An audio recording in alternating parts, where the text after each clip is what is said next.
Fala aí, meu aluno, vamos continuar falando sobre a aplicação da lei penal? Hoje a gente vai gastar o verbo aqui para falar dos artigos 8º ao 12 e a gente termina essa parte introdutória aí da aplicação da lei penal. Show de bola? A gente vai falar sobre o artigo 8º do Código Penal. Veja só, esse artigo 8º, ele traz uma disposição bastante interessante que ele estabelece o seguinte, que a pena aplicada no estrangeiro atenua. Não, vou colocar aqui, ó. Vou fazer diferente. A pena aplicada no estrangeiro, ela atenua a pena aplicada no Brasil,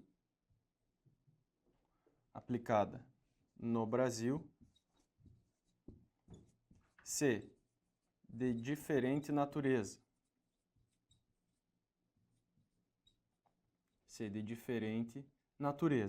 Ou ela é computada, se idênticas. Primeiro de tudo, o que você precisa lembrar? O indivíduo ele pode ser processado no estrangeiro e no Brasil por um mesmo fato? A resposta é que sim. Esse dispositivo aqui, portanto, esse artigo 8º, ele só vai ter incidência com relação às hipóteses do artigo 7º, inciso 1 e parágrafo 1º, que consiste aqui nas hipóteses de extraterritorialidade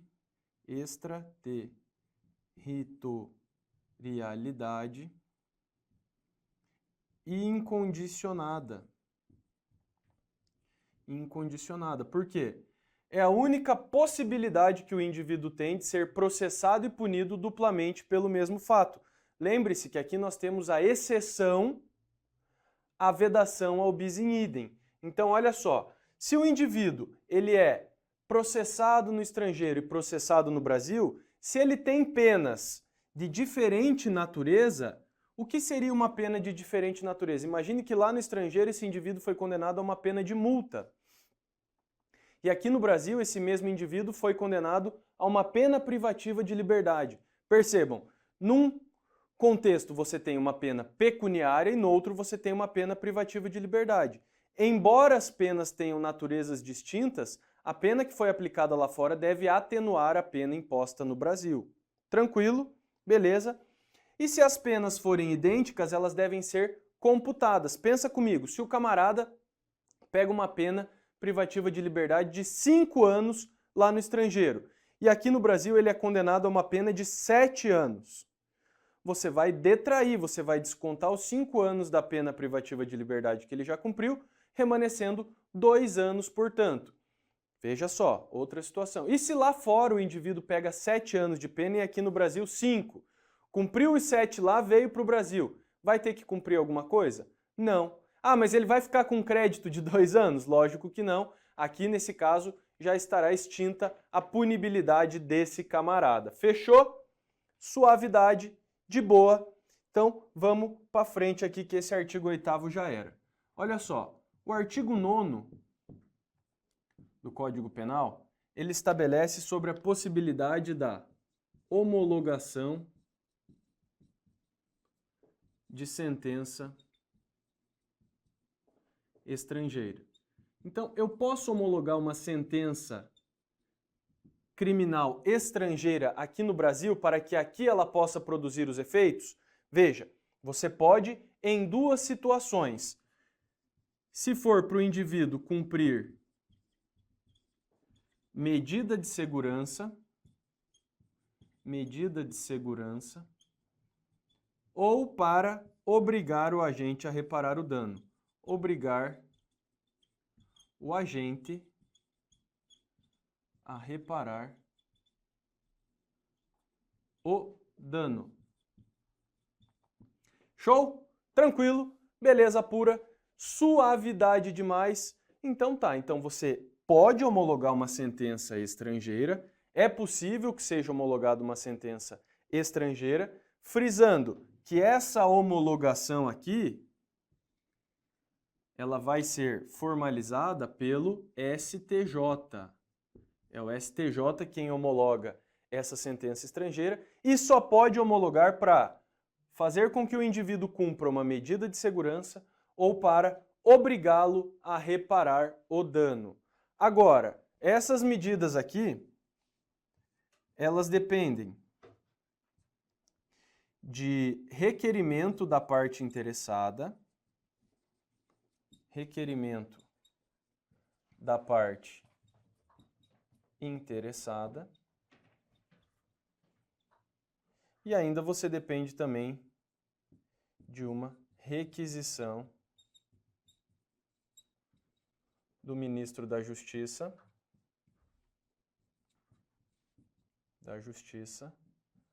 caso não tenha ocorrido a extradição. Caso não tenha ocorrido a extradição.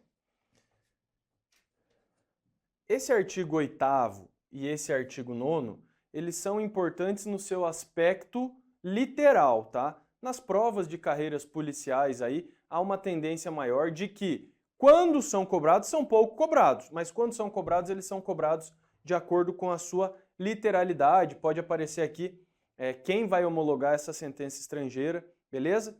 Você vai lembrar disso tudo, tá? O texto da lei tá bonitinho aí no seu material, não tem erro, não tem caô. Legal? Agora a gente pula para o artigo 10. Esse artigo 10 é muito interessante, porque a gente consegue mesclá-lo com o Código Processual Penal. Então a gente entra aqui no artigo 10 e a gente fala a partir de agora sobre a contagem de prazo. Tem uma história muito interessante sobre essa disposição, que foi a seguinte. Logo que eu entrei para dar aula aqui no Alfa, no presencial, eu comecei a passar lá todo do artigo 1º, a parte principiológica, e chegamos aqui na contagem de prazo. Alguém, daqueles camaradas que ficam querendo testar o professor, né? Mas como não era professor de primeira viagem, como eu já estava vacinado, mas calma, não é a mesma vacina do Dalpiva não, tá? Nem do Iedo. Estava vacinado com aluno xarope, com os caras que ficam querendo testar. Eu falei, vai, dei corda para ele. Falei, fala, filho. Falei, por que é importante isso aí? E não sei o que, isso aqui nunca vi cair, blá, blá, blá, blá. Falou um monte de merda lá. Aí um outro camarada que estava no canto da sala pegou e falou assim, não, professor, eu acho que isso aí é importante porque eu estava resolvendo um simulado e caiu uma questão justamente sobre esse aspecto. Falou, então, em nome dos meus outros colegas aqui, eu acho que é muito importante passar por todo esse tema, porque isso cai, isso aparece. Eu falei, aí, ô boca de burro, você quer falar mais alguma coisa? Ah, não quero mais, então tá bom. Resumo da ópera, tivemos a prova de 2021 da PRF, sabe quem foi aprovado? O camarada que falou que o assunto era importante. Então você não pode negligenciar nenhum tema dentro do direito penal, por quê? Os editais eles são amplos e se você pegar a visão, se você pegar o bizu básico, você consegue acertar a questão na sua prova, beleza? Então aqui a gente vai falar sobre contagem de prazo. E veja, o artigo 10, ele fala sobre a contagem de prazo penal. Mas fato é que a gente não pode dissociar esse tema da contagem do prazo processual. Lucas, não é a mesma coisa? Não. Olha só. Quando a gente fala em contagem de prazo penal, nós estamos intimamente nos referindo ao direito de liberdade do indivíduo. Esse prazo aqui, ele está diretamente relacionado a determinados benefícios que poderão implicar na liberdade desse camarada. Então eu coloco exemplos aqui para vocês, ó. O prazo de prescrição, prazo de decadência, prazo de prisão, prazo de liberdade condicional. Tudo isso é considerado prazo penal. Por quê? está diretamente relacionado ao direito de liberdade do camarada. Prescrição. Lembra da prescrição lá? Uma causa extintiva da punibilidade. É aquela hipótese que vai caducar. Veja, se você tem a prescrição evidenciada, o que acontece? Extingue a punibilidade do indivíduo, ele não vai ser punido. Se opera a decadência, decorridos os 6 meses lá, aí vai depender de cada um dos marcos. Extinção da punibilidade. Dias de prisão, exemplo, lá na prisão temporária, o indivíduo vai ficar preso por 5 dias. Você tem que contar de uma maneira que favoreça. Para concessão do livramento condicional, após cumprir um determinado período de pena lá, o indivíduo pode sair, condicionadamente. Tudo isso são prazos relacionados a benefício do indivíduo, então por isso são prazos penais, tá? E qual é o macete? O artigo 10, que fala do prazo penal, ele estabelece que para fins da contagem desse prazo, inclui-se o dia de início. Inclui-se o dia de início. E você despreza os demais, você vai contando de maneira fluida. Então aqui, inclui-se o dia de início. Lucas, me dá um exemplo? Claro que eu dou. Olha só, imagina que o indivíduo foi preso hoje, segunda-feira, e ele tem ali uma prisão de 5 dias, uma prisão temporária de 5 dias para cumprir. Como é que você conta esse prazo? Nos termos do artigo 10, eu tenho que inclui-se o dia de início. Então, segunda é o primeiro dia. Essa prisão tem 5 dias. Então, eu já conto a segunda, eu incluo o dia do início. Segunda, terça, quarta, quinta, sexta. É rua. Tem todo o espaço dentro do 5º dia para que ele saia. Mas esse 5º dia não é o mais importante. O mais importante é o primeiro. Então, você já inclui o dia do início. Você está favorecendo o agente dessa forma. Tudo bem? E o prazo processual? Veja, o prazo processual, ele vai ter a sua disposição lá no artigo 798, parágrafo 1º e 2º do Código Processual Penal. E esse prazo aqui está relacionado com manifestações processuais. Ele não está relacionado com os institutos em si, mas tão somente com os prazos para se manifestar, para que o réu ou para que o titular da ação penal se manifeste dentro do processo. E o artigo 798, parágrafo 2º, ele fala, para a contagem do prazo processual, exclui-se o dia de início. Exclui-se o dia de início e a contagem se inicia, o início se dá no dia útil subsequente. Ah, Lucas, isso quer dizer que os prazos processuais, então, eles só correm em dias úteis da mesma forma como o processo civil? Não! Eu estou falando aqui para você começar a contar esse prazo. Você já vai pegar a visão aqui, Exclui-se o dia do início. A gente já pode trazer essa distinção aqui entre o prazo penal e o prazo processual. No penal, inclui-se, você conta o dia do início. No processual, você exclui esse dia, esse termo inicial, o dia em que se opera a intimação, por exemplo. E você passa a contar esse prazo a partir do próximo dia útil subsequente. Quer ver? Imagine que você foi notificado hoje, você foi citado hoje, segunda-feira. Segunda-feira é um mero exemplo, né? Você foi citado numa segunda-feira para apresentar uma resposta escrita à acusação, cujo prazo é de 10 dias. Você foi notificado, na segunda. É para apresentar a defesa no processo. Isso é um prazo penal ou processual? Processual. É o prazo para você se manifestar dentro desse processo. E aí, como é que vai funcionar a bagaça? Se é um prazo processual, eu excluo o dia do início. Então, a segunda-feira eu já não conto. Então, segunda-feira, deixo de lado. eu começo a contar a partir do meu próximo dia útil subsequente. Então, fui notificado na segunda, mas a segunda eu não conto. Então eu vou terça, quarta, quinta, sexta, sábado, domingo, segunda, terça, quarta, quinta. Na quinta-feira da semana que vem será o meu prazo para apresentar a defesa. Lucas, mas e o final de semana? Você contou corrido? Sim. Por quê? Se o final de semana é incidental, se ele está no meio da contagem do prazo, você conta ele como um dia normal. Por isso que você tem que ter cuidado. Perceba o que eu falei. É o dia do início. O primeiro dia tem que ser num dia útil. Agora, se um final de semana ou feriado cair durante o incidente, durante o decurso do prazo, toca reto. Fechou? Tranquilo? Vamos para frente então. E se a intimação, a citação, essa que eu falei que acontece na segunda-feira, e se ela se operar numa sexta?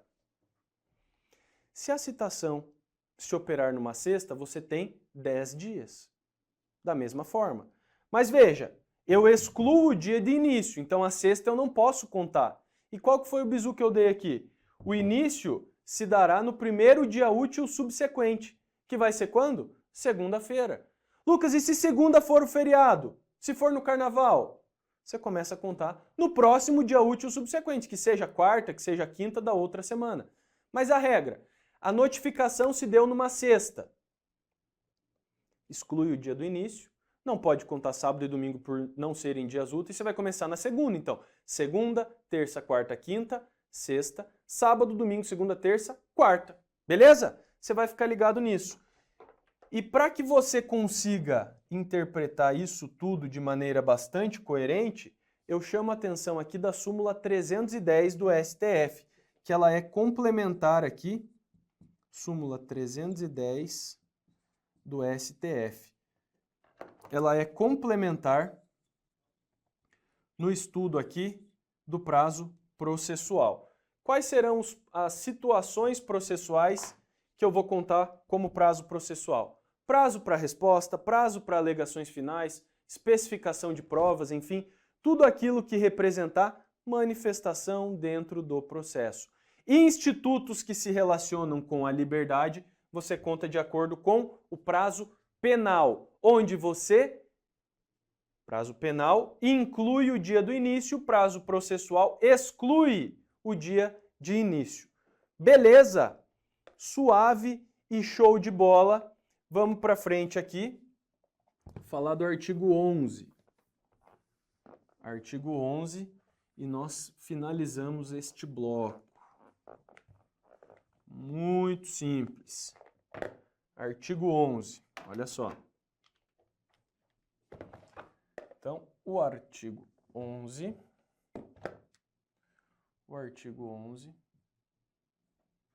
vai estabelecer o seguinte: na aplicação da pena,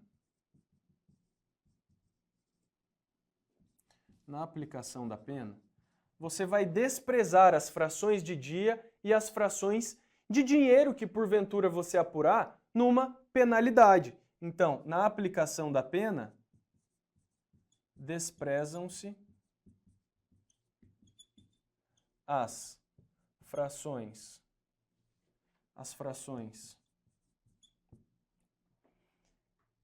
de dia,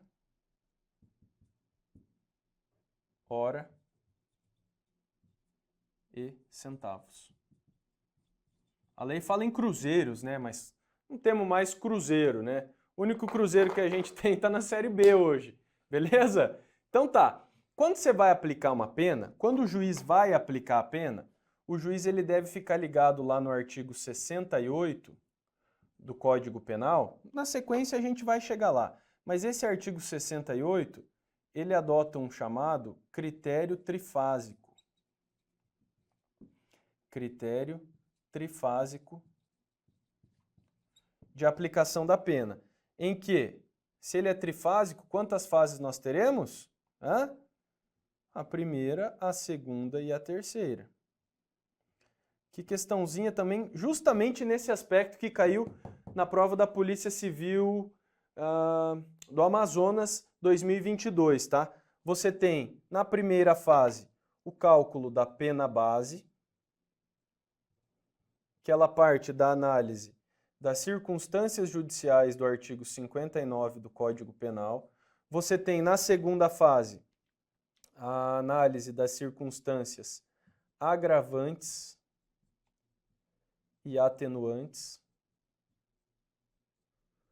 E você tem agravantes e atenuantes que vão aparecer nos artigos 61 e 65 do Código Penal. E por último, você tem a análise das causas de aumento e diminuição. Isso tudo serve para que o magistrado calcule a pena privativa de liberdade,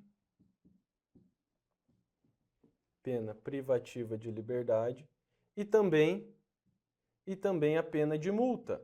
Porque se você analisar de maneira curiosa o Código Penal, você vai ver que alguns crimes, eles vêm atrelados com uma pena de reclusão ou detenção e multa, mais a pena de multa. Então, você fica bem ligado nisso aí, porque o mesmo critério que for utilizado para definir a pena privativa de liberdade vai definir a pena de multa. E aí, o que você precisa ficar atento? O que você precisa lembrar? Se você tiver um número quebrado, você vai lembrar do artigo 11. Você vai desprezar as frações de dia, hora e centavos, buscando sempre utilizar, aqui ó, a ideia, busca-se utilizar números inteiros. Para não ficar uma bagunça, né? Imagina que o indivíduo seja condenado lá a uma pena de 6 anos, 5 meses, 4 dias e 3 horas. Tem lógica?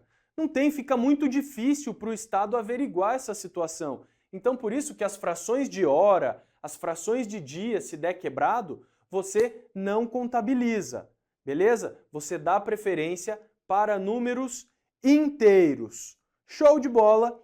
Então, finalizamos aqui a análise desses artigos aí, 8º, 9º, 10º, 10 e 11 do Código Penal. Espero que tenham aproveitado e absorvido. Nos encontramos na próxima. Um grande abraço.